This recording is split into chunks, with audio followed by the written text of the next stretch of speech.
KFCയുടെ ക്ലാസ്സുകളാണ്. വീണ്ടും നമ്മൾ ക്വസ്റ്റ്യൻ പേപ്പറിലേക്ക് പോകുന്നു. 2024 നേരത്തെ ഡിസ്കസ് ചെയ്ത ക്വസ്റ്റ്യൻ പേപ്പറിന്റെ ബാക്കിയാണ്.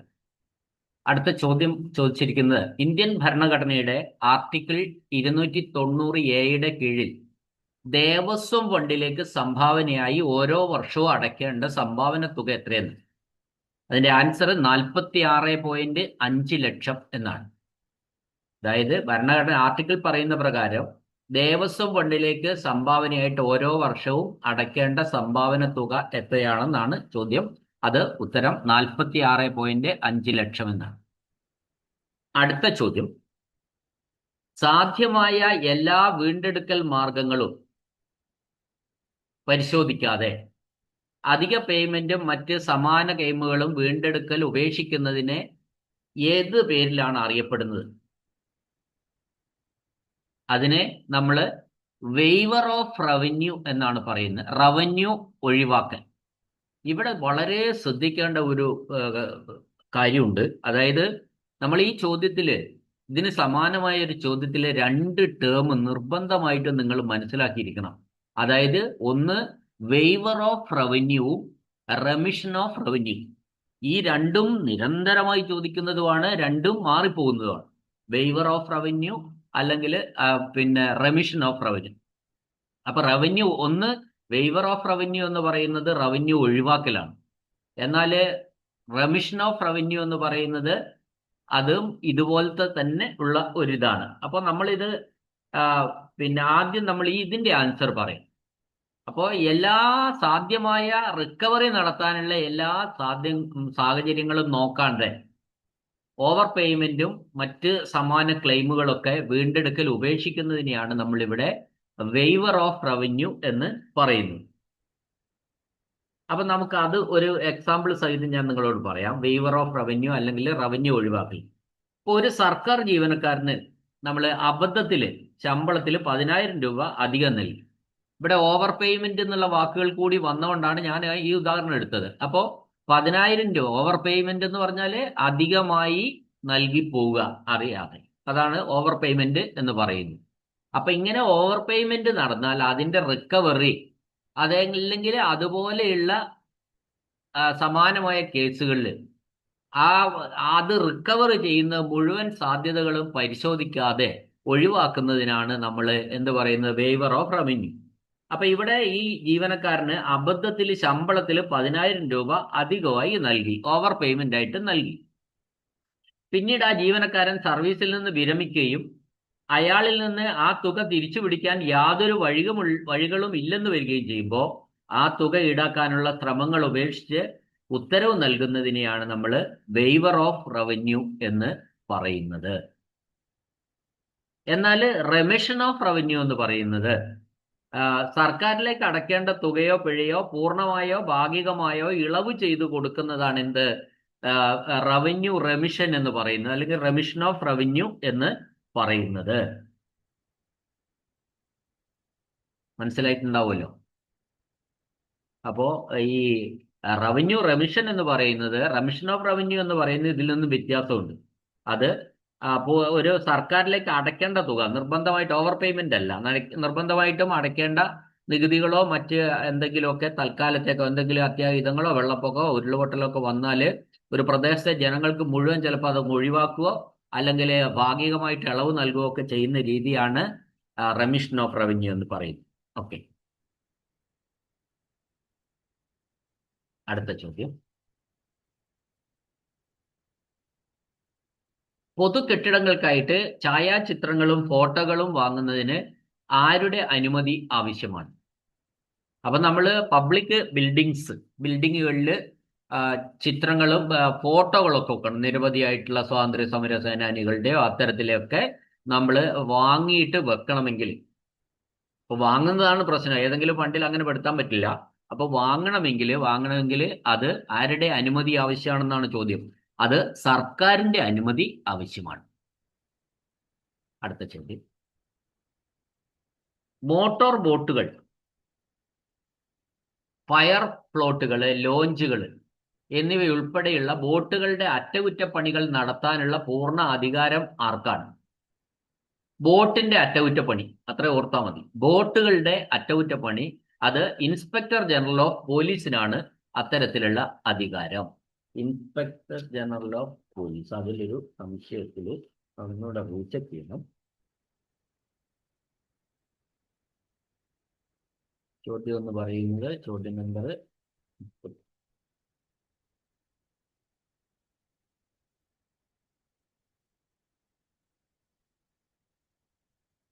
ഇവിടെ 38 ഇൻസ്പെക്ടർ ജനറൽ ഓഫ് പോലീസ് എന്ന് തന്നെയാണ് ആൻസർ പിന്നെ കീയിൽ പറഞ്ഞിരിക്കുന്നത്.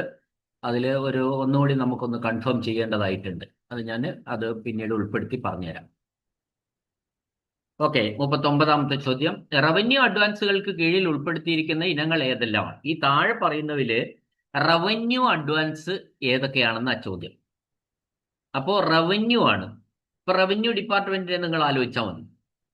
അപ്പൊ ഇവിടെ പ്ലേഗ് ബാധിത പ്രദേശങ്ങളിൽ താൽക്കാലിക ഷെഡുകൾ സ്ഥാപിക്കുന്നതിനുള്ള അഡ്വാൻസ്, അത് റവന്യൂ ഡിപ്പാർട്ട്മെന്റിന്റെ ഒരു അഡ്വാൻസ് അല്ല. അടുത്തത് ബി നോക്കുക. നഷ്ടമായ അതിർത്തി അടയാളങ്ങൾ പുനഃസ്ഥാപിക്കാൻ. അതിർത്തിയിൽ നമ്മൾ കല്ലുകൾ പാകുക, അത്തരത്തിൽ അടയാളങ്ങൾ വീണ്ടും ചെയ്യുന്നതിന് അഡ്വാൻസ് കൊടുക്കും. അത് നമ്മൾ തഹസിൽദാരൊക്കെയാണ് ചെയ്യുന്നത്. അതുകൊണ്ടാണ് അതിനെ നമുക്ക് റവന്യൂ അഡ്വാൻസ് ആയിട്ട് പറയാം. അതിർത്തി നിർണ്ണയിക്കുന്നതിനുള്ള നിർദ്ദേശങ്ങൾക്കായി അഡ്വാൻസ്, അതായത് പുതിയതായിട്ട് അതിർത്തി പിന്നെ രണ്ട് കാര്യം ഇവിടെ അഡ്വാൻസ് പറയുന്നുണ്ട്. അതിർത്തി നിർണ്ണയിക്കുന്നതിനുള്ള അഡ്വാൻസ്. ഈ അതിർത്തിയും ഭൂമിയുടെ അതിർത്തിയിലുള്ള അടയാളങ്ങൾ നിർമ്മിക്കുന്നത്, പുനഃസ്ഥാപിക്കുന്നതിനുള്ള അഡ്വാൻസ് കൊടുക്കുന്നത് ഈ നമുക്ക് ബിയും സിയും ആണ് ഇവിടെ ആൻസർ വന്നിരിക്കുന്നത്. അത് രണ്ടുമാണ് ഇവിടെ റവന്യൂ അഡ്വാൻസ് ആയിട്ട് വന്നിട്ടുള്ളത്. ഇപ്പൊ റവന്യൂ അഡ്വാൻസ് എന്ന് ചോദിച്ചാൽ അന്നേരം നമ്മൾ ചിന്തിച്ചാൽ മതി, തഹസിൽദാരും വില്ലേജ് ഓഫീസറും ഒക്കെ ആ പ്രവർത്തനം നടത്തുന്നതാണ് ശരിക്കും. അപ്പോൾ ആ ചെലവ് അവരിലൂടെ ആയിരിക്കും വരും, റവന്യൂ ഡിപ്പാർട്ട്മെന്റിലൂടെ ആയിരിക്കും. അടുത്ത ചോദ്യം. ഡീമുറേജ് ചാർജ് അല്ലെ ഡെമറേജ് ചാർജ്, എങ്ങനെ വേണേലും പറയാം മലയാളത്തിൽ. ആ ഡെമറേജ് ചാർജുകൾ അനുവദിക്കാൻ ആരാണ് അർഹതയുള്ളത് എന്നാണ് ഇവിടെ ചോദിച്ചിരിക്കുന്നത്. അപ്പൊ ഇത് എന്താ ഡെമറേജ് ചാർജ് എന്ന് പറഞ്ഞാൽ, ഈ സർക്കാർ ഓഫീസുകളിലേക്കോ മറ്റോ സ്ഥാപനങ്ങളിലേക്കോ ഒക്കെ റെയിൽവേ വഴിയോ മറ്റോ സാധനങ്ങൾ വരുത്തുമ്പോൾ കൃത്യസമയത്ത് ചരക്ക് നീക്കം ചെയ്യാതിരിക്കുകയോ ഡെലിവറി എടുക്കാൻ വൈകുകയോ ചെയ്താൽ റെയിൽവേയോ അത് അധികാരികളോ എന്ത് ചെയ്യും? ഇവർക്ക് പിഴ ഈടാക്കും. ആ തുക, അതിനാണ് നമ്മൾ ഡെമറേജ് ചാർജ് എന്ന് പറയുന്നത്. ഈ തുക പൊതുവെ സർക്കാരിന് നഷ്ടമാണല്ലോ. ശരിക്കും അങ്ങനെ എടുക്കാൻ താമസിച്ചുകൊണ്ട് ഉണ്ടാകുന്ന പിഴയാകുമ്പോൾ നഷ്ടമാണ്. അപ്പോൾ അത് നഷ്ടമായി കഴിയുമ്പോൾ ആ തുക വേണമെങ്കിൽ അത് എഴുതി തള്ളാനോ അല്ലെങ്കിൽ അനുവദിക്കാനോ ഒക്കെ ഉള്ള അധികാരം ഉള്ളത് ശരിക്കും വകുപ്പ് മേധാവിക്ക് മാത്രമാണ് ഈ പറഞ്ഞതിൽ. അപ്പൊ ഡെമറേജ് ചാർജുകൾ അനുവദിക്കാൻ വെറുതെ നമ്മൾ സാധനം അവിടെ റെയിൽവേയിൽ കെട്ടിക്കിടക്കാണ്, താമസിച്ചു പോയതുകൊണ്ട് അവർ പിഴ ഈടാക്കി, എടുത്ത് പൈസ അപ്പോഴേ കൊടുത്തു, താനും എടുത്തോണ്ട് വന്നു. പക്ഷെ ഈ തുക അനുവദിക്കാൻ അർഹതയുള്ള അധികാരി എന്ന് പറയുന്നത് വകുപ്പ് മേധാവിയാണ്, അഥവാ ഹെഡ് ഓഫ് ഡിപ്പാർട്ട്മെന്റ് ആണ്. അടുത്ത ചോദ്യം. താഴെ പറയുന്നവയിൽ ഏതെല്ലാം അലവൻസുകളാണ് കോടതി ഉത്തരവിന്റെ അറ്റാച്ച്മെന്റിൽ നിന്ന് ഒഴിവാക്കുന്നതായി സംസ്ഥാന സർക്കാർ പ്രഖ്യാപിച്ചത്? ഇതിൽ ആദ്യത്തെ ഉത്തരം, അതായത് കോടതിയിൽ നിന്ന് ഒരു അറ്റാച്ച്മെന്റ് വന്നാൽ താഴെ പറയുന്ന കാര്യങ്ങളിൽ നിന്ന് കോടതി അറ്റാച്ച്മെന്റിലൂടെ പണം പിടിക്കാൻ കഴിയില്ല. അതേതൊക്കെയാണ്? ഒന്ന്, ജീവിത ചെലവിലെ വർധനയ്ക്കെതിരെ ആശ്വാസം നൽകുന്നതിന് അനുവദിച്ച എല്ലാ അലവൻസുകളും. അത് പറയുകയാണെങ്കിൽ എ ആണ് നമ്മൾ പരിശോധിക്കുക, ഓപ്ഷൻ എ. അപ്പൊ അതായത് സാധനങ്ങളുടെ വിലക്കയറ്റം അല്ലെങ്കിൽ ജീവിത ചെലവ് വർദ്ധിക്കുമ്പോൾ ജീവനക്കാർക്ക് ആശ്വാസമായി സർക്കാർ നൽകുന്ന അലവൻസുകൾ കോടതി ഉത്തരവിലൂടെ പിടിച്ചെടുക്കാൻ പാടില്ല. ഉദാഹരണമാണ് നമ്മുടെ DA. അത് ഇത്തരത്തില് ജീവനക്കാർക്ക് കൊടുക്കുന്നതാണ്. ഓപ്ഷൻ ബി പറയുന്നത് പെൻഷൻ, ഗ്രാറ്റുവിറ്റി മുതലായവയുടെ വേതനമായി കണക്കാക്കുന്ന ക്ഷാമബത്തയുടെ ഒരു ഭാഗം. അതായത് പെൻഷനും ഗ്രാറ്റുവിറ്റി മുതലായവയുമായി ചേർത്ത് കണക്കാക്കുന്ന DA ഉണ്ട്. അപ്പോൾ അത് പെൻഷനും ഗ്രാറ്റുവിറ്റി ആനുകൂല്യങ്ങൾ കണക്കാക്കുന്നതിനായി ശമ്പളത്തോടൊപ്പം കൂട്ടുന്ന ക്ഷാമബത്തയുടെ ഭാഗവും ഇതുപോലെ കോടതി ഉത്തരവിലൂടെ പിടിച്ചെടുക്കാൻ പാടില്ല എന്നാണ് പറഞ്ഞത്. ഇനി മൂന്നാമത്തത് സിയിൽ എന്ത് പറയുന്നു? ഓപ്ഷൻ സി പറയുന്നത് യൂണിഫോമിന്റെയും റേഷനുകളുടെയും ചെലവ് നിറവേറ്റുന്നതിനായി അനുവദിച്ച എല്ലാ അലവൻസുകളും. അപ്പൊ അത് എന്ത് പറഞ്ഞാല് നമ്മളിപ്പോ ഔദ്യോഗിക ആവശ്യങ്ങൾക്കായിട്ട് യൂണിഫോം വാങ്ങാനും ഡ്യൂട്ടി സമയത്ത് ഭക്ഷണം കഴിക്കാനുമായി സർക്കാർ അനുവദിക്കുന്ന അലവൻസുകളുണ്ട്. ആ അലവൻസുകള് ജീവനക്കാരുടെ വ്യക്തിപരമായ കടബാധ്യതകൾ തീർക്കാൻ കോടതി വഴി പിടിച്ചെടുക്കാൻ വേണ്ടി നിയമം അനുവദിക്കുന്നില്ല.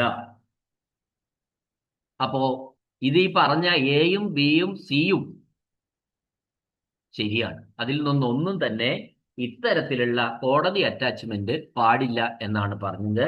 അതുകൊണ്ട് നമ്മൾ ഇവിടെ answer all of the above ആണ്, ഡി. അടുത്ത ചോദ്യം. ഒരു സാമ്പത്തിക വർഷത്തിൽ ഗ്രാന്റ് ഇൻ എയ്ഡ് കൂടാതെ അല്ലെങ്കിൽ ലോണും സ്വീകരിക്കുന്ന ഓരോ ബോഡിയും അതോറിറ്റിയും പ്രിൻസിപ്പൽ അക്കൗണ്ടന്റ് ജനറലിന് ജൂലൈ 30-നകം ബന്ധപ്പെട്ട സാമ്പത്തിക വർഷത്തിലേക്കുള്ള അവരുടെ വാർഷിക അക്കൗണ്ടുകൾ ഗ്രാന്റ് ഇൻ എയ്ഡ് സ്വീകരിച്ചതും അതിൽ നിന്ന് ചെയ്ത ചെലവുകളുടെ വിവരങ്ങൾ ഉൾപ്പെടെ സമർപ്പിക്കണം. ഗ്രാന്റ് ഇൻ എയ്ഡ് കൂടാതെ അല്ലെങ്കിൽ ലോൺ തുക പണപരിധി എത്രയാണ്? അതിന്റെ ആൻസർ നമ്മൾ 25 ലക്ഷമോ അതിൽ കൂടുതലോ എന്നാണ്. ഞാൻ അതിലൊരു ഉദാഹരണം പറയാം. ഇതിലെ സർക്കാർ ചട്ടങ്ങൾ അനുസരിച്ച് സർക്കാരിൽ നിന്നോ ഗവൺമെന്റിൽ നിന്നോ ധനസഹായം അല്ലെങ്കിൽ വായ്പ സ്വീകരിക്കുന്ന സ്ഥാപനങ്ങൾക്കാണ് ഈ നിയമം ബാധകമാവുന്നത്. അതായത് ഇവിടെ ഒരു മോണിറ്ററി ലിമിറ്റ് പറഞ്ഞിരിക്കുന്നു, അല്ലെങ്കിൽ ധനപരിധി. അതായത് ഒരു സാമ്പത്തിക വർഷത്തില് സ്ഥാപനം സ്വീകരിക്കുന്ന ഗ്രാന്റ് അല്ലെങ്കിൽ വായ്പയുടെ തുക 25 ലക്ഷം രൂപയോ അതിൽ കൂടുതലോ ആണെങ്കിൽ പ്രസ്തുത സ്ഥാപനം തങ്ങളുടെ വാർഷിക കണക്കുകൾ അടുത്ത ജൂലൈ 31-നകം പ്രിൻസിപ്പൽ അക്കൗണ്ടന്റ് ജനറൽ മുമ്പാകെ സമർപ്പിക്കേണ്ടതാണ്. ക്ലിയർ അല്ലേ? അതാണ് ഇവിടെ ഉദ്ദേശിക്കുന്നത്.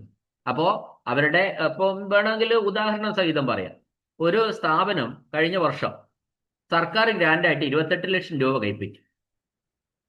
അപ്പോൾ ഇവിടെ ഈ തുക 25 ലക്ഷത്തിന് മുകളിൽ, 28 ലക്ഷം എന്ന് പറയുന്നത് 25 ലക്ഷമാണ് ഇവിടുത്തെ മോണിറ്ററി ലിമിറ്റ് എന്ന് പറയുന്നത്. അതിൽ കൂടുതലായതിനാൽ ഈ വർഷം ആ സ്ഥാപനം ആ വർഷത്തെ വരവ് ചെലവ് കണക്കുകളെല്ലാം വിനിയോഗിച്ചതിന്റെ വിവരങ്ങളും കാര്യങ്ങളെല്ലാം കൂടി തൊട്ടടുത്ത വർഷത്തെ ജൂലൈ 31-നകം അക്കൗണ്ടന്റ് ജനറൽ ഓഡിറ്റ് ഓഫീസിന് സമർപ്പിക്കാൻ ബാധ്യസ്ഥരാണ്. ഇനി വേറൊരു എക്സാമ്പിൾ പറഞ്ഞാൽ, വേറൊരു സ്ഥാപനം 20 ലക്ഷം രൂപയാണ് ഗ്രാൻഡായി വാങ്ങിയതെങ്കിൽ അത് 25 ലക്ഷത്തിന് താഴെ ആയതിനാൽ ഈ ഓഡിറ്റ് പാർട്ടിക്ക് ഇത് ഇങ്ങനെയുള്ള രേഖകൾ സമർപ്പിക്കാനുള്ള നിയമം ബാധകമല്ല. അപ്പൊ അതുകൊണ്ടാണ് ഇവിടെ പറയുന്നത് 25 ലക്ഷമോ അതിൽ കൂടുതലോ ഗ്രാന്റുകൾ സ്വീകരിച്ച ഏത് ബോഡിയായാലും സ്ഥാപനമായാലും അവര് വരുന്ന ജൂലൈ 31-നകം അവരുടെ വാർഷിക അക്കൗണ്ടുകളും ബാക്കി കാര്യങ്ങളും ഒക്കെ ചെയ്ത ചെലവുകളുടെ വിവരങ്ങളും മുഴുവനും അക്കൗണ്ടന്റ് ജനറൽ ഓഡിറ്റിന് സമർപ്പിക്കണം. അടുത്ത ചോദ്യം. വെള്ളപ്പൊക്കം പോലുള്ള ഏതെങ്കിലും ദുരന്തം മൂലമോ അല്ലെങ്കിൽ ന്യായമായ തേയ്മാനം കൂടാതെ മറ്റെന്തെങ്കിലും കാരണത്താലോ സർക്കാരിന്റെ ഉടമസ്ഥയിലുള്ള ഏതെങ്കിലും സ്ഥാവര സ്വത്തുക്കൾക്ക് നാശനഷ്ടം സംഭവിച്ചാൽ ഉടനടി സ്വീകരിക്കേണ്ട നടപടികൾ എന്താണ്? വെള്ളപ്പൊക്കം മൂലം നശിച്ചുപോയി, അല്ലെ മോഷണം മൂലം നഷ്ടപ്പെട്ടു, സർക്കാരിന്റെ മുതൽ സ്വത്തുക്കൾക്ക് എന്തെങ്കിലും സംഭവിച്ചിട്ടുണ്ടെങ്കിൽ അപ്പോ അതിന് സ്റ്റെപ്പുകൾ എന്തൊക്കെയാ? ഇതിന്റെ ചുമതലയുള്ള ഉദ്യോഗസ്ഥൻ ആദ്യമായിട്ട് ഉടൻ തന്നെ മേലുദ്യോഗസ്ഥനെ അറിയിക്കണം. ഒന്നാമത്തെ കാര്യം. രണ്ടാമത്തെ, നമുക്കൊരു പ്രാഥമിക റിപ്പോർട്ട് അതിനെപ്പറ്റി വിശദമാക്കിക്കൊണ്ട് ഡിപ്പാർട്ട്മെന്റ് ഹെഡിന് അത് ത്രൂ പ്രോപ്പർ ചാനൽ അയക്കണം. അതിനുശേഷം റിപ്പോർട്ട് ഈ ഡിപ്പാർട്ട്മെന്റ് മേധാവി നഷ്ടം സർക്കാരിന് റിപ്പോർട്ട് ചെയ്യും. ഇതാണ് അതിന്റെ നടപടിക്രമം. എല്ലാ കാര്യങ്ങളും ഉണ്ട് ഇതിൽ. മൂന്നും മുകളിൽ പറഞ്ഞവ എല്ലാം എന്നാണ് ചെയ്യും. തൊട്ടടുത്ത മേലുദ്യോഗസ്ഥനെ അറിയിക്കണം. പിന്നെ പ്രാഥമിക റിപ്പോർട്ട്, അതായത് ഒരു FIR, first inspection report head of ഡിപ്പാർട്ട്മെന്റിനെ അറിയിക്കണം. ഇനി ഹെഡ് ഓഫ് ഡിപ്പാർട്ട്മെന്റ് ഈ നഷ്ടം എത്ര സംഭവിച്ചുവെന്ന് സർക്കാരിന് റിപ്പോർട്ട് ചെയ്യും. അടുത്ത ചോദ്യം. താഴെ പറയുന്നവയിൽ നിന്ന് തികച്ചും ഒരു എക്സിക്യൂട്ടീവ് ഫംഗ്ഷൻ ഏതാണ് എന്നാണ് ചോദിച്ചിരിക്കുന്നത്. എക്സിക്യൂട്ടീവ് ഫംഗ്ഷൻ ഏതാണ്? ഇവിടെ നോക്കണേ നമ്മള്. ഈ എക്സിക്യൂട്ടീവ് ഫംഗ്ഷൻ എന്ന് പറയുന്നത് 4 ഇവിടെ പറഞ്ഞിരിക്കുന്നത്: ബജറ്റ് അവലോകനം, ബജറ്റ് തയ്യാറാക്കല്, ബജറ്റ് പാസ്സാക്കല്, ബജറ്റ് അവതരണം.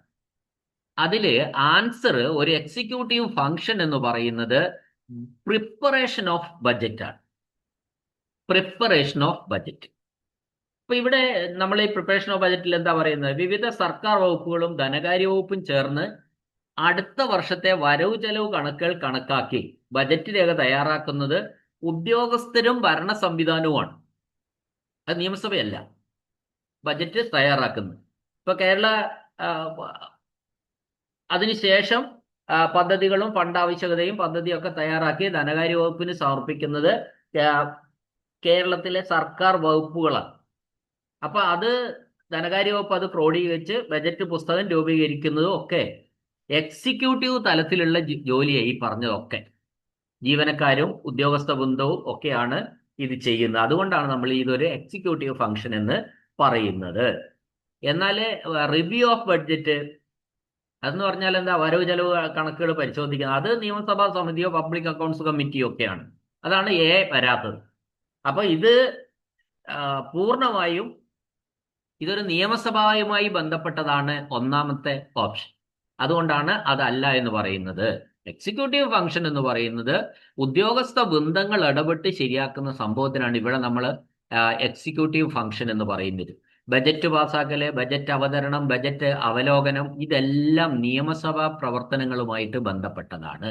അപ്പൊ എയും സിയും ഡിയും എന്തല്ല? ഒരു എക്സിക്യൂട്ടീവ് ഫംഗ്ഷൻ അല്ല. ഓക്കെ, അടുത്ത ചോദ്യം. ഡിപ്പാർട്ട്മെന്റിന്റെ മുഴുവൻ വർഷത്തെ ഡിമാൻഡ് കളക്ഷനും ബാലൻസ് സ്റ്റേറ്റ്മെന്റിനും അനുബന്ധമായി നൽകേണ്ട നിർദ്ദിഷ്ട ഫോമിലുള്ള സ്റ്റേറ്റ്മെന്റ് റിപ്പോർട്ട് എന്താണ്? ഓക്കെ, അപ്പോ ഒരു ഡിപ്പാർട്ട്മെന്റിന്റെ ഒരു വർഷത്തെ പൂർണ്ണമായിട്ട് ഡിമാൻഡ്, കളക്ഷൻ, ബാലൻസ്, അത് എല്ലാ ഡിപ്പാർട്ട്മെന്റിലോട്ടുള്ളൂ. ഞാനത് പറഞ്ഞിട്ടുള്ളതാണ്. ഡിമാൻഡ്, കളക്ഷൻ, ബാലൻസ്, എത്ര നമുക്ക് കിട്ടാനുണ്ട്, എത്ര കിട്ടി, ബാക്കി എത്ര, അതാണ് DCB എന്ന് പറയുന്നത്. Demand, collection, balance. അപ്പൊ അത് എല്ലാ ഡിപ്പാർട്ട്മെന്റിലും തയ്യാറാണ്. അപ്പോ ഡിമാൻഡ് തന്നെ കളക്ഷനും വന്നെങ്കിൽ എന്താ? ബാലൻസ് ഇല്ല. അതാണ് അവിടെ ഉദ്ദേശിക്കുന്നത്.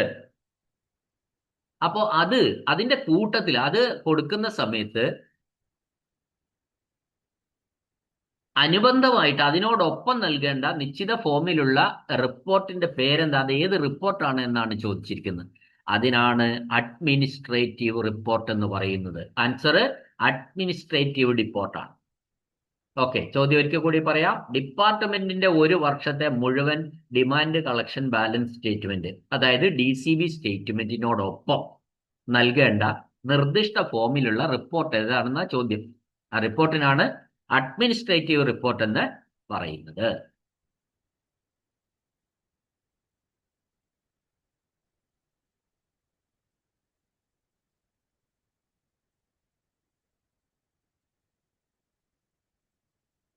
അടുത്ത ചോദ്യം.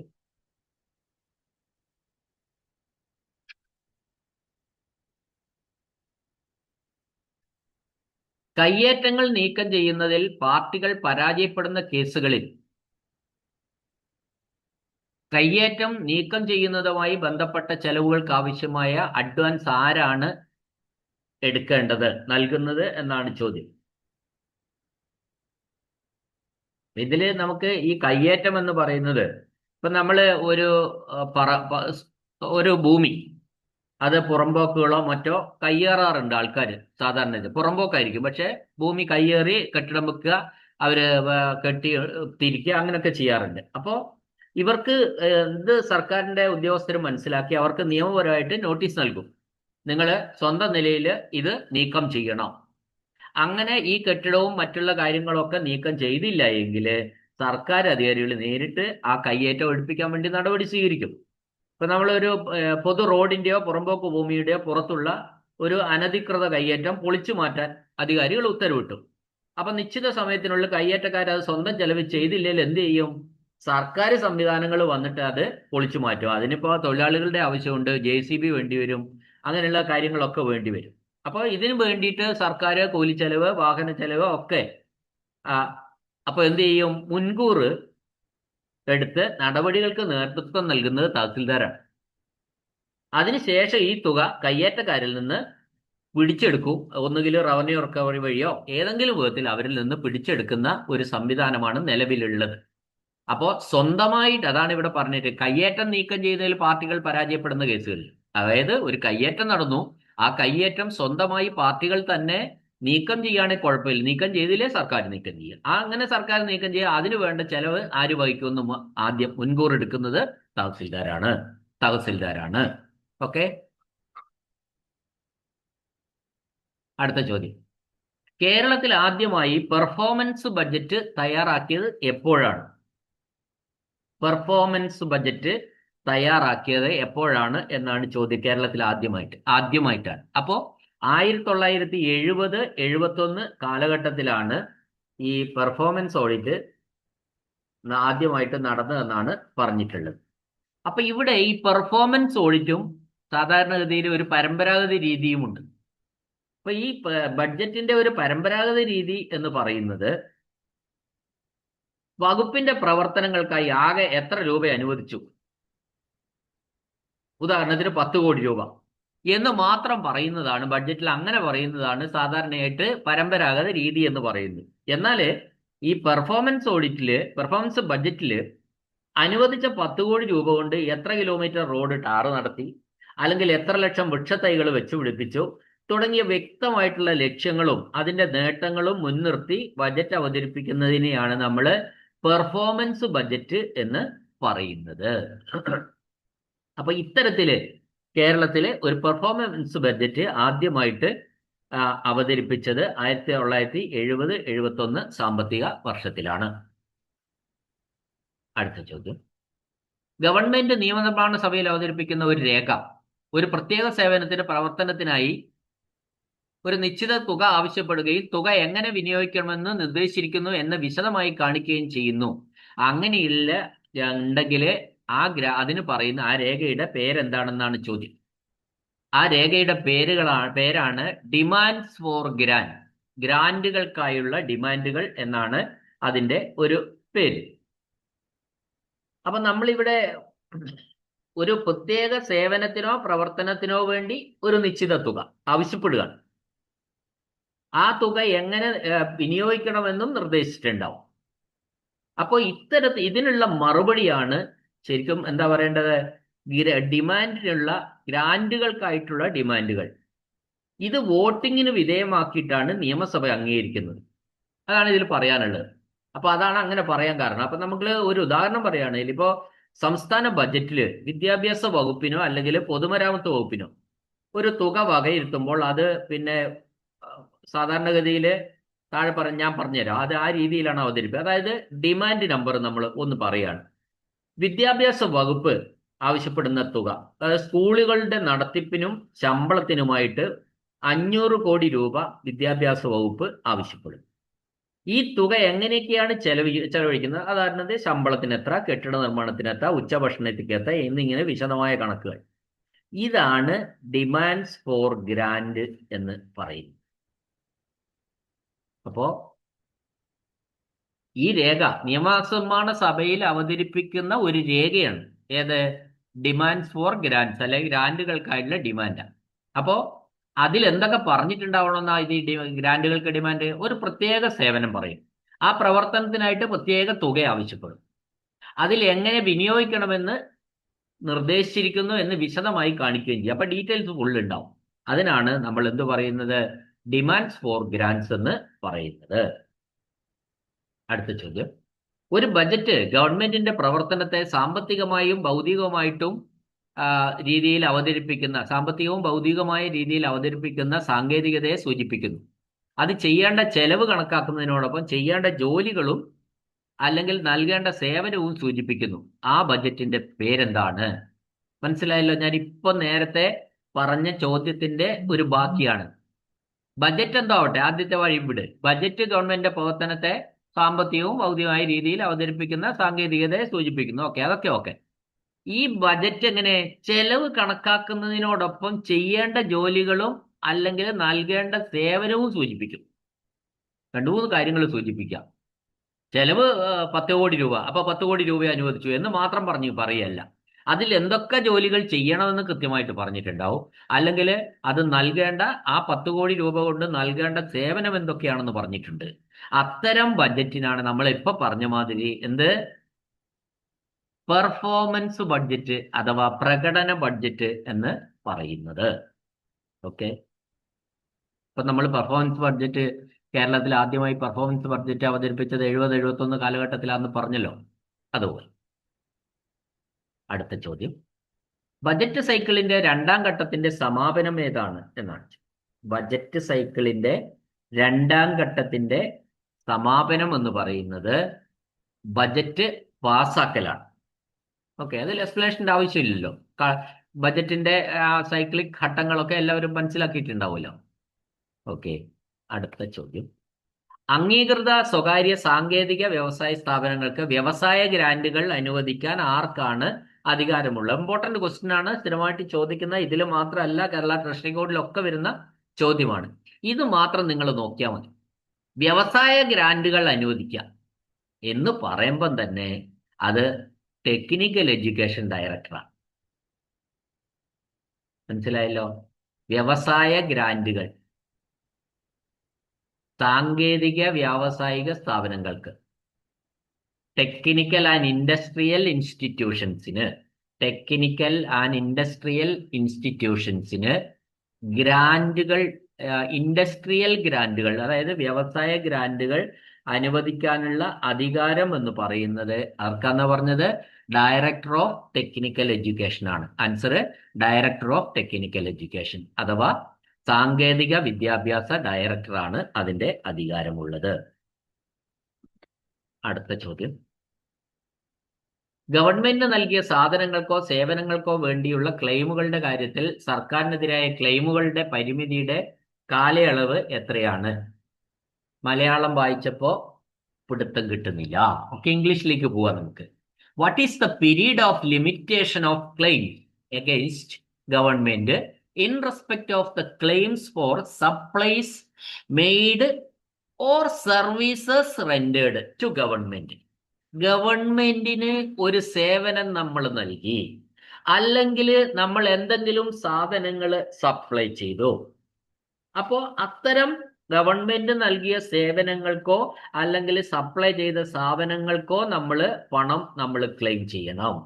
ആ ക്ലെയിം ചെയ്യേണ്ട കാലാവധി എത്രയാണ് എന്നാണ് ചോദ്യം. അതിന്റെ ആൻസർ, ഈ ക്ലെയിം ചെയ്തതിന്റെ പണം തരേണ്ട തീയതി മുതൽ 3 വർഷത്തിനുള്ളിൽ അത് യഥാർത്ഥത്തിൽ ഈ പണം ഗവൺമെന്റ് ആണ് നമുക്ക് തരേണ്ടത്. ഗവൺമെന്റ് ഈ പണം തരാനുള്ള തീയതി മുതൽ 3 വർഷത്തിനുള്ളിൽ അത് ക്ലെയിം ചെയ്തിരിക്കണം എന്നാണ് ഈ പറഞ്ഞതിന്റെ അർത്ഥം. മനസ്സിലായില്ലേ? അപ്പൊ ഇത്തരത്തില് നമ്മൾ സേവനങ്ങളോ സാധനങ്ങളോ നൽകിയിട്ടുള്ള വ്യക്തികൾക്കോ സ്ഥാപനങ്ങൾക്കോ അതിന്റെ തുക ലഭിക്കാൻ വേണ്ടി ചിലപ്പോ നിയമപരമായി ക്ലെയിം ചെയ്യേണ്ട ഒക്കെ അവസ്ഥ വരും. അപ്പൊ അതുകൊണ്ട് നമ്മൾ ആ പരിധിക്കുള്ളിൽ നിയമപരമായിട്ടൊക്കെ കോടതിയിലൊക്കെ കേസ് കൊടുത്തിട്ട് ക്ലെയിം മേടിക്കേണ്ട സന്ദർഭം വരുന്ന ചില കേസുകളുണ്ട്. അങ്ങനെ ക്ലെയിം കൊടുക്കണേ തന്നെ നമ്മൾ എത്ര വേണം? ഈ പണം കിട്ടേണ്ട തീയതി മുതൽ 3 വർഷത്തിനുള്ളിൽ ആ പണം അത് കൊടുത്തിരിക്കണം. ഇപ്പൊ നമ്മൾ ഒരു ഉദാഹരണം പറഞ്ഞുതരാം. ഒരു 2023 ജനുവരി 1-ന് ഒരു ജനുവരി 1-ന് സർക്കാർ ഓഫീസിലേക്ക് കുറച്ച് സ്റ്റേഷനറി സാധനങ്ങൾ വിതരണം ചെയ്തു. ആ ബില്ലിന്റെ പണം നൽകേണ്ട അവസാന തീയതി ഫെബ്രുവരി 1 ആണെന്ന് വെച്ചാൽ, അതേ വർഷം ഫെബ്രുവരി 1 ആണെങ്കിൽ ആ തീയതി മുതൽ കൃത്യം 3 വർഷം, അതായത് 3 വർഷം, അതായത് 23-നാണല്ലേ 2026 ഫെബ്രുവരി 1-ന് മുമ്പായിട്ട് ആ പണം ആവശ്യപ്പെട്ടുകൊണ്ട് സർക്കാർ ഓഫീസിൽ ക്ലെയിം അല്ലെങ്കിൽ ബില്ല് സമർപ്പിക്കേണ്ടതാണ്. അപ്പൊ നമ്മൾ ഈ 3 വർഷത്തിന് ശേഷം കഴിഞ്ഞിട്ടാണ് നമ്മൾ ഈ ക്ലെയിം അപേക്ഷ നൽകുന്നതിന്റെ ആ ക്ലെയിം അത് ടൈം ബാർഡായി പോകും, കാലഹരണപ്പെട്ടതായിട്ട് കണക്കാക്കും. അപ്പൊ നമ്മൾ ഇവിടെ മനസ്സിലാക്കേണ്ട ഒരു കാര്യം, സർക്കാർ സംവിധാനങ്ങൾക്കാണ് ഈ സ്റ്റോറുകൾ നമ്മൾ സ്റ്റേഷനറി സാധനങ്ങൾ നൽകിയത് എന്ന് വിചാരിക്കാം. അപ്പോൾ സർക്കാർ സംവിധാനങ്ങൾക്ക് സാധനം എല്ലാം കൊണ്ടുവന്നിട്ടുണ്ട്, നിങ്ങൾ ആ പൈസ ഇങ്ങോട്ട് എടുക്കുക എന്ന് പറഞ്ഞാൽ അത് കിട്ടില്ല. അതിനൊരു നടപടിക്രമമുണ്ട്. അതിന്റെ ബില്ലുകള്, ബാക്കി കാര്യങ്ങള്, ഇപ്പോ നേരത്തെ കൊട്ടേഷൻ കൊടുത്താണെ അത് ആ രീതിയിലെല്ലാം അത് കൃത്യമായിട്ടുള്ള സർക്കാർ പ്രൊസീജിയേഴ്സ് ഉണ്ട്. അതിനനുസരിച്ച് അപ്പൊ അത് വെറുതെ ഒരു ബില്ല് പോരാ, അത് GST ബില്ലായിരിക്കണം, ഇത്തരത്തിലുള്ള കാര്യങ്ങളൊക്കെ ചെയ്ത് നമ്മൾ ഒരു അപേക്ഷയായിട്ട് ഗവൺമെന്റ് അല്ലെ സർക്കാർ ഓഫീസിലേക്ക് അതിന് വേണ്ടപ്പെട്ട അധികാരിക്ക് കൊടുക്കുമ്പോൾ മാത്രമേ ആ പണം കിട്ടുള്ളൂ. അപ്പൊ സാധനം കൊണ്ടു കൊടുത്തിട്ട് പണം കിട്ടിയില്ല എന്ന് പറഞ്ഞ് കരഞ്ഞുകൊണ്ട് നടന്നിട്ട് ഒരു കാര്യമില്ല. സർക്കാർ സംവിധാനങ്ങളിൽ നിന്ന് പണം കിട്ടാൻ അതിന്റെ നിയമപരമായിട്ടുള്ള ചില നടപടിക്രമങ്ങൾ ഉണ്ട്. അതിനനുസരിച്ച് നമ്മൾ പിന്നെ സ്റ്റേഷനറി സാധനം കൊടുത്ത ആള് പെരുമാറണം, അല്ലെ അപേക്ഷ കൊടുക്കണം, അല്ലെ ബില്ല് കൊടുക്കണം. അവർ പറയുന്ന കണ്ടീഷൻസ് ഒക്കെ സാറ്റിസ്ഫൈ ചെയ്യണം. അത് ചെയ്യാതിരുന്നാൽ 3 വർഷത്തിനുള്ളിൽ ഇത് ചെയ്തില്ലെങ്കിൽ ഈ ക്ലെയിം കൊടുക്കാനുള്ള അവകാശവും നഷ്ടപ്പെടും. അതാ ഇവിടെ പറഞ്ഞത് കേട്ടോ. ഓക്കെ, അടുത്തത് കേരള ഫിനാൻഷ്യൽ കോഡിൽ പ്രധാനമായിട്ടും അടങ്ങിയിരിക്കുന്ന നിയമങ്ങൾ ഏതാണ്? ഫിനാൻഷ്യൽ കോഡിൽ എന്താ ഉള്ളത്? സർക്കാരിന്റെ എല്ലാ സാമ്പത്തിക ഇടപാടുകളെയും കുറിച്ചുള്ള നിയമങ്ങളാണ് ഫിനാൻഷ്യൽ കോഡിൽ അടങ്ങിയിരിക്കുന്നത്. Which of the following rules R mainly contained in the Kerala financial code? Answer all financial transactions of the government. ഗവൺമെന്റിന്റെ എല്ലാ സാമ്പത്തിക ഇടപാടുകളുമാണ്, അതുമായിട്ട് ബന്ധപ്പെട്ട നിയമങ്ങളാണ് കേരള ഫിനാൻഷ്യൽ കോഡിൽ പറഞ്ഞിട്ടുള്ളത്. അടുത്ത ചോദ്യം, ഒരു സിവിൽ പെൻഷൻകാരന്റെ മരണവുമായി ബന്ധപ്പെട്ട അക്കൗണ്ടന്റ് ജനറലിന് ആരാണ് ഉടനെ റിപ്പോർട്ട് നൽകേണ്ടത്? ഒരു സിവിൽ പെൻഷനർ മരണപ്പെട്ടു, റിപ്പോർട്ട് നൽകേണ്ടത് ട്രഷറി ഓഫീസറാണ്. കാരണം ട്രഷറി ഓഫീസറാണ് അവിടെ പെൻഷൻ ഡിസ്ബേഴ്സിംഗ് ഓഫീസർ. അങ്ങനെയെങ്കിൽ ട്രഷറി ഓഫീസറാണ് ഇക്കാര്യം, ഈ മരണപ്പെട്ട വിവരം പിന്നെ അക്കൗണ്ടന്റ് ജനറലിനെ അറിയിക്കേണ്ടത്. അടുത്ത ചോദ്യം, ഒരു പെൻഷൻകാരന്റെ മരണരേഖകൾ for how long period the mortality returns of a pensioner be preserved? അപ്പോൾ ഒരു പെൻഷന്റെ മരണരേഖകൾ, പെൻഷനറിന്റെ mortality returns of a pensioner എത്ര കാലത്തേക്ക് സംരക്ഷിക്കപ്പെടും എന്നാണ് ആ രേഖകളൊക്കെ. അത് 5 പൂർണ്ണമായ വർഷം, 5 കംപ്ലീറ്റ് ഇയേഴ്സ് എന്നാണ് അതിന്റെ അർത്ഥം. ഇപ്പൊ നമ്മൾ ഒരു ഉദാഹരണം പറഞ്ഞാൽ, ഒരു പെൻഷൻകാരൻ 2021 മരണപ്പെടുകയോ അല്ലെങ്കിൽ പിന്നെ അയാളുടെ അതുമായി ബന്ധപ്പെട്ട മരണരേഖകൾ ലഭ്യമാവുകയോ ചെയ്തു എന്ന് കരുതുക. അപ്പോൾ ആ വർഷം പൂർത്തിയായ ശേഷം, അതായത് 2021 ഡിസംബർ 31 ശേഷം അടുത്ത 5 പൂർണ്ണമായ വർഷത്തേക്ക് ഈ രേഖകൾ ഓഫീസിൽ സുരക്ഷിതമായി സംരക്ഷിച്ചു വെക്കേണ്ടതാണ്. അതാണ് പറഞ്ഞത്. മരണപ്പെട്ടു എന്ന് പറയുന്ന രേഖകൾ ലഭിച്ചാൽ 5 പൂർണ്ണമായ വർഷം ആ ഓഫീസിൽ അത് സംരക്ഷിച്ചു വെക്കേണ്ടതായിട്ടുണ്ട്, in the case of a pensioner. അടുത്ത ചോദ്യം, ഇനി പറയുന്നതിൽ ഏതാണ് പ്രാദേശിക ഫണ്ടുകളുടെ ക്ലാസുകളിൽ ഉൾപ്പെടാത്തത്? പ്രാദേശിക ഫണ്ടുകളുടെ ക്ലാസുകളിൽ ഉൾപ്പെടാത്തതെന്നാണ് ചോദിച്ചിരിക്കുന്നത്. Which among the following is not included in the classes of local funds? Local ഫണ്ട്സിന്റെ ക്ലാസ്സിൽ വരാത്ത താഴെ പറയുന്നവയിൽ ഏതാണ്? ഇതില് ലൈബ്രറി ഫണ്ട് ലോക്കൽ ഫണ്ടിൽ വരുന്നതാണ്, മുനിസിപ്പൽ ഫണ്ട് ലോക്കൽ ഫണ്ടിൽ വരുന്നതാണ്, മാർക്കറ്റ് കമ്മിറ്റി ഫണ്ട് എന്ന് പറയുന്നതൊക്കെ ലോക്കൽ ഫണ്ടുകളുടെ ക്ലാസ്സുകളിൽ വരുന്നതാണ്.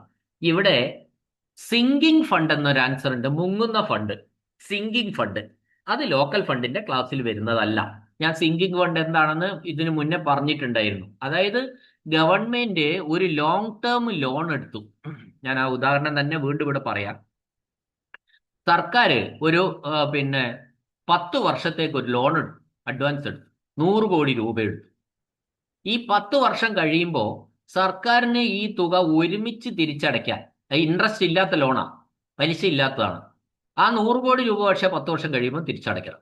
അങ്ങനെ അടയ്ക്കാൻ സർക്കാരിന് ഒരുമിച്ച് എടുക്കുമ്പോൾ അടയ്ക്കാൻ ബുദ്ധിമുട്ടുണ്ടാവും. അപ്പൊ സർക്കാർ എന്ത് ചെയ്യും? ഇതിന്റെ ഓരോ വർഷവും കുറേശ്ശെ എമൗണ്ട് അടയ്ക്കാൻ വേണ്ടി ഒരു അക്കൗണ്ട് തുടങ്ങും. ആ ഫണ്ടിലേക്ക് ഈ സർക്കാർ ഈ തുക അടയ്ക്കും. അപ്പോൾ 100 കോടി രൂപയാണ് അടയ്ക്കേണ്ടത്. അപ്പൊ സർക്കാർ എന്ത് ചെയ്യും? ഒരു വർഷം ഒരു 8.5 കോടി രൂപ ആ ഫണ്ടിലേക്ക് അടച്ചിടുകയാണ്. അപ്പോൾ ആ ഫണ്ട് പലിശ കിട്ടുന്ന ഫണ്ടാണ്. അപ്പോൾ അവരെ 8.5 കോടി 10 കൊല്ലം അടിച്ചാൽ 85 കോടിയായി. പിന്നെ അതിന്റെ എല്ലാ പലിശയും ബാക്കി, അല്ലെങ്കിൽ 9 കോടി ഒരു വർഷം ഇടുന്നു ചെയ്യാം. 9 കോടി ഇട്ടാൽ അതിന്റെ പലിശ എല്ലാം കൂടി 10 വർഷം കഴിയുമ്പോഴത്തേക്ക് എന്ത് കിട്ടും? 100 കോടി അടയ്ക്കാനുണ്ടാവും. എന്നിട്ട് ഈ സിങ്കിങ് ഫണ്ടിൽ നിന്ന് സർക്കാർ എടുത്തിട്ട് ആ ലോണ് അടച്ചു തീർക്കും. അത്തരത്തിൽ രൂപപ്പെടുത്തുന്ന ഒരു ഫണ്ടാണ് സിങ്കിങ് ഫണ്ട്. സോ അതുകൊണ്ട് എന്തല്ല, sinking fund is not a local fund. Okay, അടുത്ത ചോദ്യം. ഒരു പുതിയ മെഷീൻ നൽകുന്നതിന് മുമ്പ് അത് ഏത് വകുപ്പിലേക്കാണ് തേഞ്ഞുപോയ ടൈപ്പ്റൈറ്ററുകൾ തീരുന്നത്? ഇതിപ്പോ ടൈപ്പ്റൈറ്റർ ആണ്. നേരത്തെ ടൈപ്പിംഗ് മെഷീന്, ടൈപ്പ്റൈറ്റേഴ്സ് ഒക്കെ തന്നെ തേഞ്ഞു തീർന്നു കഴിഞ്ഞാൽ, ഓഫീസുകളിലെല്ലാം ടൈപ്പ്റൈറ്റർ ആയിരുന്നു, ഇപ്പോഴും ഏകദേശം ഒരുപാട് ഓഫീസുകളിൽ അതുണ്ട്. അപ്പോൾ അത് പിന്നെ തേഞ്ഞു തീർന്നു കഴിഞ്ഞാൽ പുതിയ മെഷീന് കിട്ടുന്നതിന് മുമ്പ് അത് ആർക്കാണ് തിരികെ നൽകേണ്ടതെന്നാണ്. അത് സ്റ്റേഷനറി വകുപ്പിനാണ് തിരികെ നൽകേണ്ടത്. ആൻസർ സ്റ്റേഷനറി വകുപ്പിന് എന്നാണ് അർത്ഥം. സ്റ്റേഷനറി വകുപ്പിനാണ് ഈ തേഞ്ഞുപോയ ടൈപ്പ് റൈറ്റിംഗ് മെഷീൻ, പുതിയ മെഷീൻ കിട്ടുമ്പോൾ പഴയത് കൊടുക്കണം. അത് കൊടുക്കേണ്ടത് ആർക്കാണ്? സ്റ്റേഷനറി വകുപ്പിനാണ്. അടുത്ത ചോദ്യം. താഴെ പറയുന്നവയിൽ ആരാണ് ഡിപ്പാർട്ട്മെന്റ് ഹെഡ് അല്ലാത്തത്? Head of department. ഈ ചോദ്യം നിരവധി തവണ ചോദിച്ചിട്ടുള്ളത്. നോക്കുക, ഇതിൽ എല്ലാ ഓപ്ഷനും ഞാനൊന്ന് പറഞ്ഞിട്ട് അതല്ലെന്ന് പറയാം. ഇപ്പോ ആരാണ് ഹെഡ് ഓഫ് ഡിപ്പാർട്ട്മെന്റ്, അല്ലെങ്കിൽ ഡിപ്പാർട്ട്മെന്റ് ഹെഡ് അല്ലാത്തത് ഏതാണെന്നാണ് ചോദ്യം. ഒന്ന്, principal medical college. Medical college പ്രിൻസിപ്പലുമാരെ ഡിപ്പാർട്ട്മെന്റ് ഹെഡിന്റെ ഒരു കാറ്റഗറിയിലാണ് പെടുത്തിയിട്ടുള്ളത്. അതാണ് ഒന്നാമത്തെ ഓപ്ഷൻ. രണ്ടാമത് state editor, Kerala gazette. Kerala ഗസറ്റിന്റെ സ്റ്റേറ്റ് എഡിറ്റർ, അദ്ദേഹത്തെയും ഈ ഹെഡ് ഓഫ് ഡിപ്പാർട്ട്മെന്റിന്റെ കാറ്റഗറിയിലാണ് ഉൾപ്പെടുത്തിയിട്ടുള്ളത്. മൂന്നാമത് ജില്ലാ കളക്ടറാ. ജില്ലാ കളക്ടർ ഹെഡ് ഓഫ് ഡിപ്പാർട്ട്മെന്റ് അല്ല. അതുകൊണ്ട് ഇവിടെ ആൻസർ ജില്ലാ കളക്ടറാ. ജില്ലാ കളക്ടർ എന്ന് പറയുന്നത് ഒരു ജില്ലയുടെ മേധാവിയാണ്. അദ്ദേഹത്തെ ഒരു ഹെഡ് ഓഫ് ഡിപ്പാർട്ട്മെന്റ് എന്നോ ഒന്നും നമുക്ക് വിശേഷിപ്പിക്കാൻ കഴിയില്ല. അപ്പൊ ഡിപ്പാർട്ട്മെന്റ് ഹെഡ് അല്ലാത്ത ഒരു ഉദ്യോഗസ്ഥനാണ് ജില്ലാ കളക്ടർ. ബാക്കിയെല്ലാം, അപ്പൊ സി ആണ് ഇവിടെ ആൻസർ, ജില്ലാ കളക്ടർ. ബാക്കി എല്ലാ ഓപ്ഷൻസും ഡിപ്പാർട്ട്മെന്റ് ഹെഡ് എന്ന കാറ്റഗറിയുടെ പരിധിയിൽ വരുന്നവരാണ്. അടുത്ത ചോദ്യം. നഷ്ടം നികത്തുന്നതിനോ അല്ലെങ്കിൽ ഇളവ് സ്വഭാവമുള്ള ഏതെങ്കിലും പ്രവർത്തനത്തിൽ നിന്നുണ്ടാകുന്ന സ്വീകരിക്കലും ചെലവുകളും തമ്മിലുള്ള വിടവ് നികത്തുന്നതിനോ വേണ്ടി ഏതെങ്കിലും സ്ഥാപനത്തിനോ സ്ഥാപനങ്ങൾക്കോ സർക്കാർ നൽകുന്ന തുകകളെ ഡാഷായി കണക്കാക്കൂ. നഷ്ടം നികത്തുന്നതിനാവാം, അല്ലെങ്കിൽ ഇളവ് സ്വഭാവമുള്ള എന്തെങ്കിലും പ്രവർത്തനത്തിനുള്ള ചെറിയ നടപടിക്രമം, അതിനാണ് നമ്മൾ സബ്സിഡി എന്ന് പറയുന്നത്. ഇവിടെ ആൻസർ സബ്സിഡിയാണ്. വിശദീകരിക്കേണ്ട ആവശ്യമില്ല, നമുക്ക് എല്ലാവർക്കും അറിയുന്ന കാര്യമാണ് എന്താണ് സബ്സിഡി എന്ന്. അടുത്തത് ആർട്ടിക്കിൾ ആണ്. അത് ഞാനിവിടെ എക്സ്പ്ലെയിൻ ചെയ്യേണ്ട, പുസ്തകം നോക്കി ചെയ്യേണ്ടതായതുകൊണ്ട് എക്സ്പ്ലനേഷൻ തരുന്നില്ല. അടുത്ത ചോദ്യം. പെൻഷൻ കമ്മ്യൂട്ടഡ് മൂല്യത്തിന്റെ പേയ്മെന്റ് ഡാഷ് ആയിട്ട് കണക്കാക്കുന്നു. ഈ ചോദ്യവും നിരവധി തവണ ചോദിച്ചത്. നോക്കണേ. Payment of commuted value of pension is treated as capital expenditure ആയിട്ടാണ് നമ്മൾ ഇതിനെ കണക്കാക്കുന്നത്. ഏത് കമ്മ്യൂട്ടഡ് വാല്യൂ ഓഫ് പെൻഷൻ. നമ്മൾ ഇത് ഒന്നുകൂടി വിശദമായിട്ടൊന്ന് പറയട്ടെ ഞാൻ.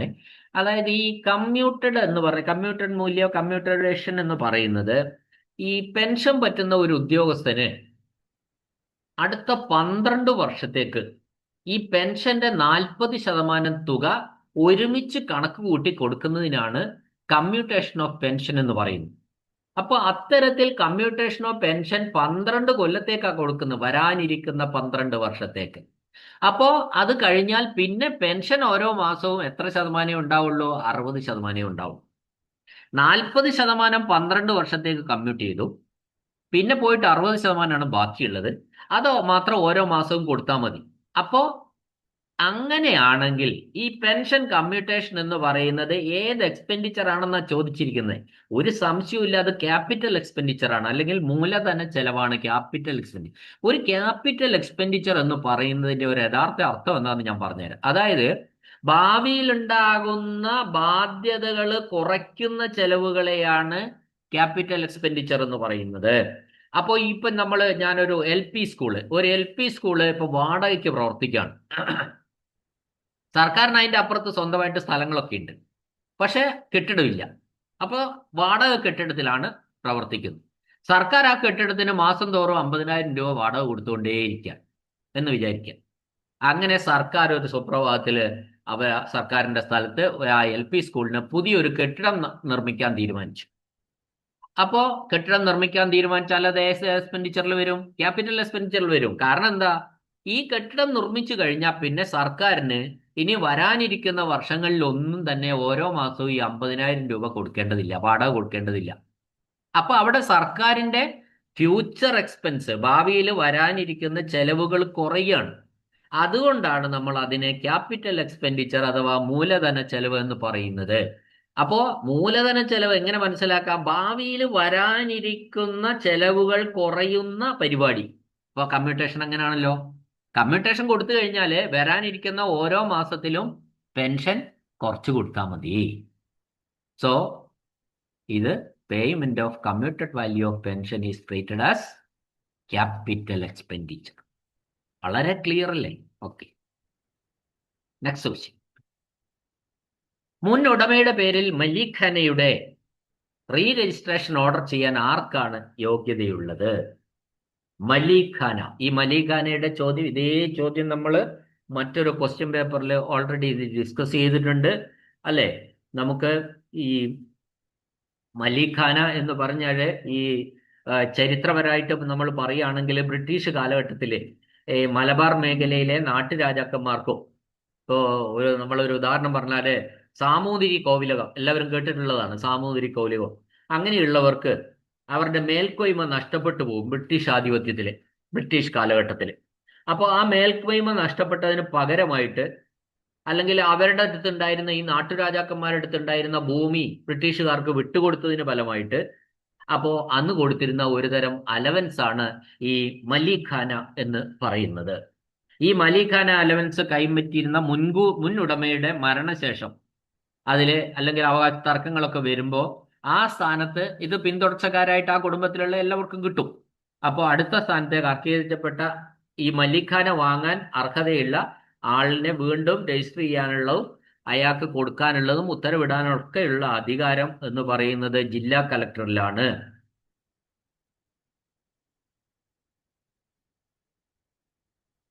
അപ്പൊ അത് കൂടുതൽ വിശദീകരിക്കണം. അപ്പൊ സാമൂതിരി കുടുംബം എടുത്തിട്ട് നമുക്ക് പറയാം, കോഴിക്കോട് ജില്ലയിലെ പിന്നെ സാമൂതിരി കുടുംബത്തിലെ അംഗങ്ങൾക്ക് എന്ത് കിട്ടുന്നുണ്ട്?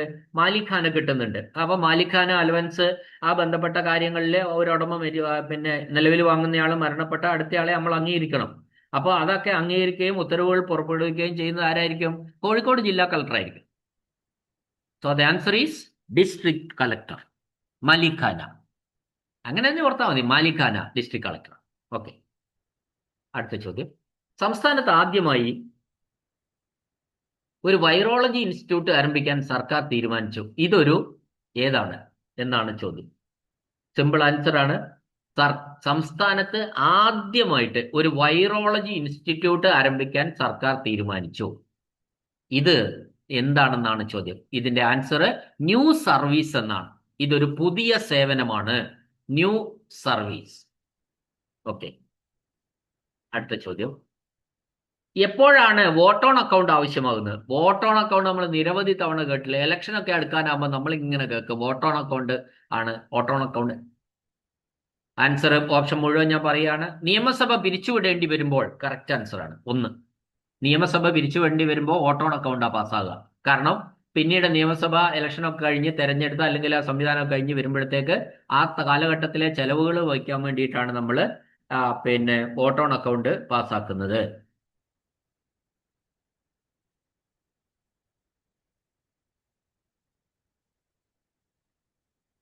അടുത്ത ഓപ്ഷൻ ബി. ബജറ്റ് സമ്മേളനത്തിന്റെ ഗതിക്ക് തൊട്ടു മുമ്പ് സർക്കാരിൽ മാറ്റം ഉണ്ടാകുമ്പോഴും വോട്ട് ഓൺ അക്കൗണ്ട് പാസ്സാക്കും.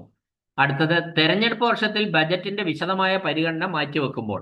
ഒരു തെരഞ്ഞെടുപ്പ് വർഷമാണെങ്കിൽ ആ വർഷത്തേക്ക് മുഴുവനായിട്ടുള്ള ഒരു ബഡ്ജറ്റ് നമ്മൾ പാസ്സാക്കൂല. തൽക്കാലം കഴിയുന്നത് വരെ പുതിയ ഗവൺമെന്റ് പിന്നെ വരുന്നിട്ടുമാണ് യഥാർത്ഥത്തിൽ ഒരു ബജറ്റ് പാസ്. അപ്പൊ ബജറ്റ് പാസ്സാകുന്നത് വരെ സർക്കാരിന്റെ അത്യാവശ്യ ചെലവുകൾ, ശമ്പളം, പെൻഷൻ മുതലുക നടത്തുന്നതിനായിട്ട് താൽക്കാലികമായി പണം പിൻവലിക്കാൻ നിയമസഭയുടെ മുൻകൂർ അനുമതി നൽകുന്നതാണ് നമ്മൾ വോട്ട് ഓൺ അക്കൗണ്ട് എന്ന് പറയുന്നത്.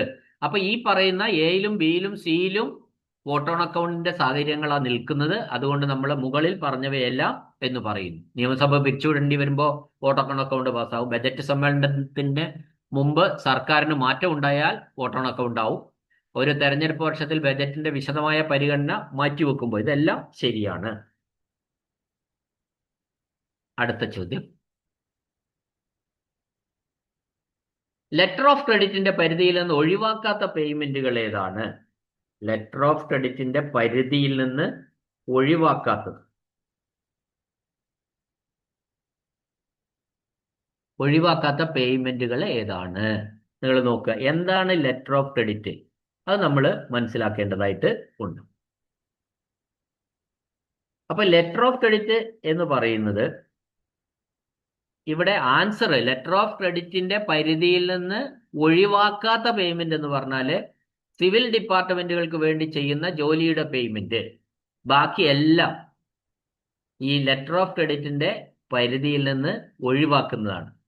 അപ്പോൾ ലെറ്റർ ഓഫ് ക്രെഡിറ്റിന്റെ പരിധിയിൽ നിന്ന് എന്ന് പറയുമ്പോൾ നമ്മൾ ഇപ്പോൾ സാധാരണ ചട്ടങ്ങൾ പ്രകാരം ചില പ്രത്യേകതരം ചെലവുകളെയും പേയ്മെന്റുകളെയും ലെറ്റർ ഓഫ് ക്രെഡിറ്റ്, നമ്മൾ LOC എന്ന് പറയും. LOC, letter of credit, LOC, അത് നിയന്ത്രണങ്ങളിൽ നിന്ന് ഒഴിവാക്കിയിട്ടുണ്ട്. അതായത് LOC, ലെറ്റർ ഓഫ് ക്രെഡിറ്റിന്റെ പരിധി നോക്കാതെ തന്നെ ട്രഷറി വഴി ഈ കാറ്റഗറി നൽകാം. അതിലൊന്നാണ് ശമ്പളം. ശമ്പളത്തിന് എന്തില്ല? ലെറ്റർ ഓഫ് ക്രെഡിറ്റ് ബാധകമല്ല. നിക്ഷേപങ്ങളുടെ മടക്കി നൽകൽ, റീഫണ്ട് ഓഫ് ഡിപ്പോസിറ്റ്, അത് സ്കോളർഷിപ്പുകൾ, ഇവയ്ക്കൊന്നും ഈ ലെറ്റർ ഓഫ് ക്രെഡിറ്റിന്റെ പരിധി ബാധകമല്ല. എന്നാൽ ഇവിടെ പറഞ്ഞ പ്രകാരം ആൻസർ C ആണ്. ഒരു വകുപ്പ് മറ്റൊരു സിവിൽ ഡിപ്പാർട്ട്മെന്റിന് വേണ്ടി ചെയ്തു നൽകുന്ന ജോലികൾക്കോ സേവനങ്ങൾക്കോ ഉള്ള പേയ്മെന്റ് നമ്മുടെ ഈ ശരിക്കും ലെറ്റർ ഓഫ് ക്രെഡിറ്റിന്റെ പരിധിയിൽ ശരിക്കും വരുന്നതാണ്. അതുകൊണ്ടാണ് ഇവിടെ നോട്ട് എക്സംപ്റ്റഡ് ഫ്രം എന്ന് പറയുന്നത്.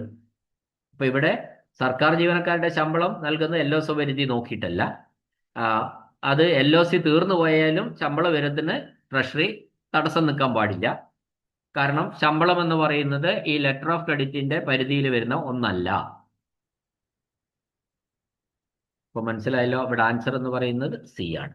ഓക്കെ, അടുത്ത ചോദ്യം. അക്കൗണ്ടന്റ് ജനറലിൽ നിന്ന് സ്വീകരിച്ച പരിശോധനാ റിപ്പോർട്ടിന് ആദ്യ മറുപടി നൽകുന്നതിന് നിശ്ചയിച്ച സമയപരിധി എത്രയാണ്? ശ്രദ്ധിച്ചോണേ, വളരെ ഇമ്പോർട്ടന്റ് ക്വസ്റ്റ്യനാണ്. പല രൂപത്തിൽ ഇത് വരും. ഈ ചോദ്യമല്ല അക്കൗണ്ടന്റ് ജനറലിന്റെ. ഇവിടെ നമ്മളോട് ചോദിച്ചിരിക്കുന്നത് inspection receipt on receipt of the same from the accountant general. ആദ്യത്തെ ഒരു ഇൻസ്പെക്ഷൻ റിപ്പോർട്ട് കിട്ടിയാൽ ആദ്യത്തെ മറുപടി, നമ്മളൊരു ഓഡിറ്റ്, ഒരു ഇൻസ്പെക്ഷൻ വന്നു അക്കൗണ്ടന്റ് ജനറൽ ഓഫീസിൽ ഇൻസ്പെക്ഷൻ ഒക്കെ നടത്തി അവർ പോയി. ആ ഇൻസ്പെക്ഷൻ വന്നപ്പോൾ അവർ കണ്ടെത്തിയിട്ടുള്ള ഫൈൻഡിങ്സ് ഉണ്ടാവും. ഇൻസ്പെക്ഷൻ നടത്തിയപ്പോൾ അക്കൗണ്ടന്റ് ജനറലിന്റെ ടീം കണ്ടെത്തിയിട്ടുള്ള ഫൈൻഡിങ്സ് ഉണ്ടാവും. ആ ഫൈൻഡിങ്സ് അവർ പോയി കഴിഞ്ഞ് അവരൊരു റിപ്പോർട്ടായിട്ട് ഇങ്ങോട്ട് അയച്ചു തരും. അപ്പോൾ ആ റിപ്പോർട്ടിന്റെ മറുപടി നമ്മൾ ഓഫീസ് കണ്ട് കൊടുക്കണം. അപ്പോൾ അതെപ്പോൾ കൊടുക്കണമെന്നാണ് പറഞ്ഞത്. ആദ്യത്തെ മറുപടി ചിലപ്പോൾ ആദ്യത്തെ മറുപടിയിൽ തന്നെ കഴിയും, ചിലപ്പോൾ 1, 2, 3 മറുപടി വേണ്ടി വരും ചില കാര്യങ്ങൾക്ക്. അപ്പോൾ ആദ്യത്തെ മറുപടി എത്ര ആഴ്ചക്കുള്ളിൽ കൊടുക്കണം? അത് 4 ആഴ്ചക്കുള്ളിൽ കൊടുക്കണമെന്നാണ്. 4 ആഴ്ച കഴിയാതെ 4 ആഴ്ചക്കുള്ളിലാണ് അത് കൊടുക്കേണ്ടത്. അടുത്ത ചോദ്യം. ധനകാര്യ വകുപ്പ് നടത്തുന്ന ചെലവ് നടപടികളുടെ നിയന്ത്രണം എന്തെല്ലാമാണ്? ധനകാര്യ വകുപ്പ് നടത്തുന്ന ചെലവ് നടപടികളുടെ നിയന്ത്രണം. അപ്പൊ ചെലവ് നിയന്ത്രണം നടത്താൻ, അതായത് expenditure measures, control over expenditure, അതാണ് അവിടുത്തെ പ്രധാന വാക്ക്.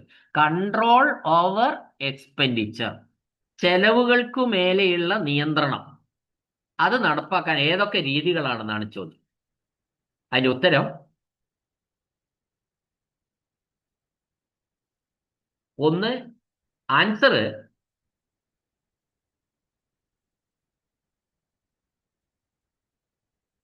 67ാമത്തെ ചോദ്യം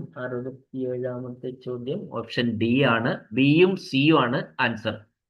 അപ്പോ ബിയും സിയും എന്ന് പറയുന്നത് അക്കൗണ്ടന്റ് ജനറൽ നൽകുന്ന മുന്നറിയിപ്പ് സ്ലിപ്പുകളുടെ അടിസ്ഥാനത്തിൽ ആവശ്യമായ ഇടങ്ങളിൽ നടപടിയെടുക്കും. അപ്പോ അത് എങ്ങനെയാന്ന് വെച്ചാൽ ഒരു കൺട്രോളാണ് ശരിക്കും. അത് ഫിനാൻഷ്യൽ കൺട്രോളാണ്, കൺട്രോൾ ഓവർ എക്സ്പെൻഡിച്ചർ ആണ്. അപ്പൊ അതിൽ നമ്മൾ സാധാരണഗതിയിൽ ഒരു ഫണ്ട് വിനിയോഗത്തിൽ എന്തെങ്കിലും ക്രമക്കേടുകളോ ഓഡിറ്റ് ഒബ്ജക്ഷനുകളോ ഉണ്ടാകുമ്പോൾ അക്കൗണ്ടന്റ് ജനറലുകൾ എന്ത് ചെയ്യും? മുന്നറിയിപ്പ് സ്ലിപ്പുകൾ നൽകും. മുന്നറിയിപ്പ് സ്ലിപ്പുകൾ സൽക്കാലം, വാർണിംഗ് സ്ലിപ്പ് എന്ന് പറയും. ആ സ്ലിപ്പുകൾ നൽകാറുണ്ട്. ഇപ്പൊ ഇത്തരം സ്ലിപ്പുകൾ ലഭിക്കുമ്പോൾ ധനകാര്യ വകുപ്പ് അതിലിടപെടും. അപ്പൊ വീഴ്ച വരുത്തിയ ഉദ്യോഗസ്ഥർക്കെതിരെ അല്ലെ വകുപ്പുകൾക്കെതിരെ കർശന നടപടി സ്വീകരിക്കും. ഇത് ചെലവുകൾ കൺട്രോൾ ചെയ്യാനും നിരീക്ഷിക്കാനും കൃത്യമായിട്ട് സഹായിക്കും.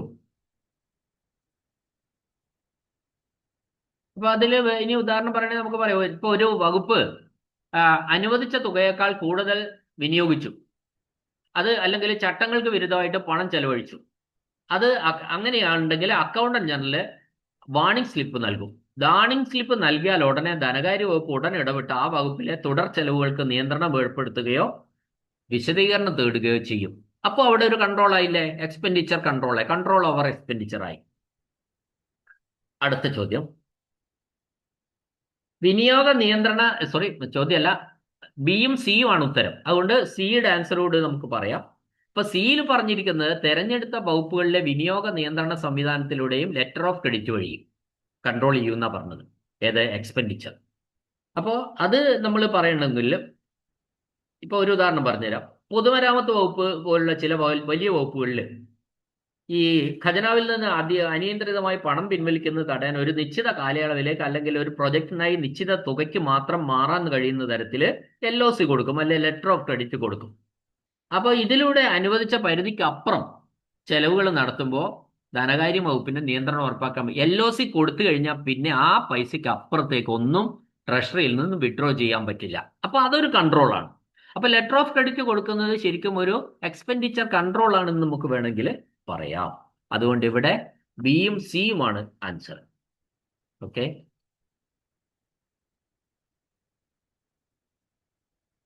അപ്പൊ നമുക്ക് ഈ ക്വസ്റ്റ്യൻ പേപ്പറിന്റെ ഈ ഭാഗം ഇവിടെ അവസാനിപ്പിച്ച് ബാക്കി ക്വസ്റ്റ്യൻസ് അടുത്ത ക്ലാസ്സിലേക്ക് മാറ്റും. ക്ലാസ്സുകൾ മനസ്സിലാവുന്നുണ്ടാന്ന് വിചാരിക്കുന്നു. എല്ലാവർക്കും കമന്റ്സ് നല്ലതാണെങ്കിൽ നല്ലത്, എങ്ങനെ നിങ്ങൾക്ക് ഫീൽ ചെയ്യുന്നു എന്ന് നിങ്ങൾ കമന്റിൽ രേഖപ്പെടുത്തണം എന്നൊരു അഭ്യർത്ഥനയോടെ നിർത്തുന്നു. നന്ദി, നമസ്കാരം.